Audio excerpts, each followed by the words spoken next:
Bonjour et bienvenue pour ce nouveau numéro de Tendance de Fond et j'ai le plaisir de retrouver aujourd'hui sur le plateau Xavier Royer, responsable relations clientèle distribution chez Swiss Life Asset Managers France. Bonjour Xavier. Bonjour Laurent. Alors nous sommes ensemble parce que Boursorama et Swiss Life Asset Managers France sont en partenariat pour proposer des produits immobiliers et nous sommes notamment ensemble pour parler aujourd'hui d'une SCPI qui s'appelle ESG Pierre Capital. Déjà, on ne laisse personne sur le bord du chemin, même si c'est un produit connu. On rappelle rapidement ce qu'est une SCPI. SCPI, donc Société Civile en Placement Immobilier, et c'est un véhicule qui a la particularité d'être investi 100% en immobilier en direct, donc sur des immeubles, modulo quelques liquidités, et la performance va se juger de deux façons.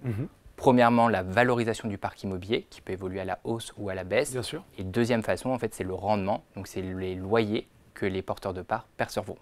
Et donc, c'est une solution de gestion qui est clé en main pour s'exposer à l'immobilier sans avoir les contraintes de la gestion locative. Oh, c'est clair, moi j'ai tout compris en tout cas.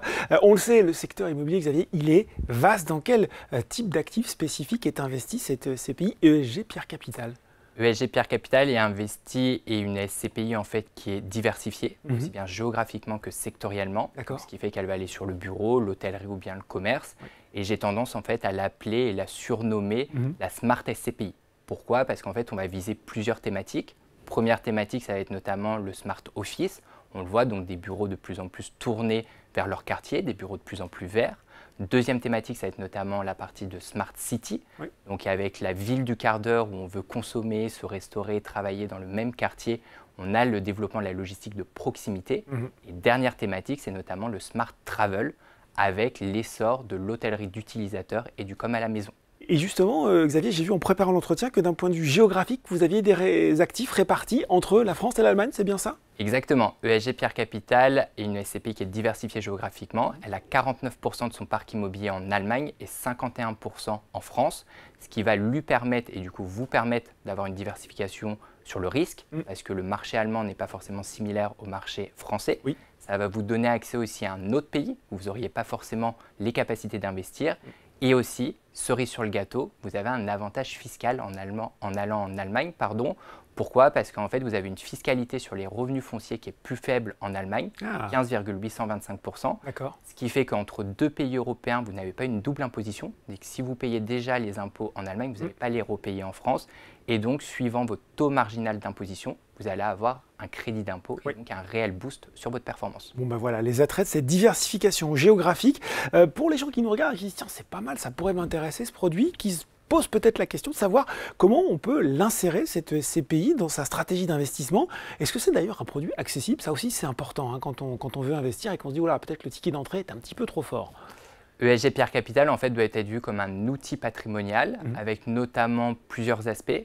Premièrement, si vous voulez avoir des revenus complémentaires de façon immédiate ou bien pour préparer votre retraite. Deuxièmement, notamment pour préparer votre succession avec le démembrement. Et enfin, une manière assez simple de vous exposer à l'immobilier tout en diversifiant le risque et d'accéder à des classes d'actifs que vous n'auriez pas forcément accès. Je pense notamment à des hôtels ou du camping par exemple. Et pour répondre à votre deuxième question sur l'accessibilité, oui, c'est un produit qui est plutôt assez accessible parce qu'il est accessible à partir de une part, soit 205 €. Ah oui, effectivement, ça va.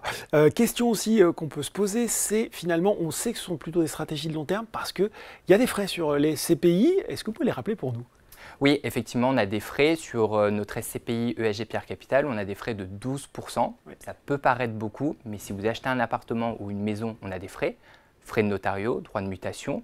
On est à peu près là aussi sur ces mêmes niveaux. Et si vous faites de la gestion locative et que vous la déléguez à un professionnel, vous retrouvez aussi des frais. Donc c'est pour ça qu'il faut avoir un horizon de long terme sur la partie immobilière pour amortir ces frais.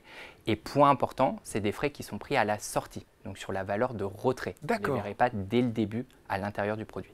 Bon, un mot pour finir peut-être sur la performance 2023, parce qu'on a déjà parlé des frais. Sur 2023, le taux de distribution de notre SCPI ESG Pierre Capital a été de 5,16%, ce qui est le niveau le plus élevé depuis la création du fonds depuis 2017. Et c'est la deuxième année consécutive qu'on a un taux de distribution supérieur à 5%, ce qui montre bien que notre SCPI sait répondre aux nouveaux besoins et saisir les opportunités qu'on peut avoir aujourd'hui sur le marché de l'immobilier. Voilà, et si vous êtes séduit par cette SCPI ESG Pierre Capital, eh bien surveillez bien car elle devrait apparaître à l'offre Boursorama cette année. Merci beaucoup Xavier pour ces explications. Merci Laurent. Tendance de fond, c'est fini pour aujourd'hui, mais on se retrouve très bientôt pour un nouveau numéro.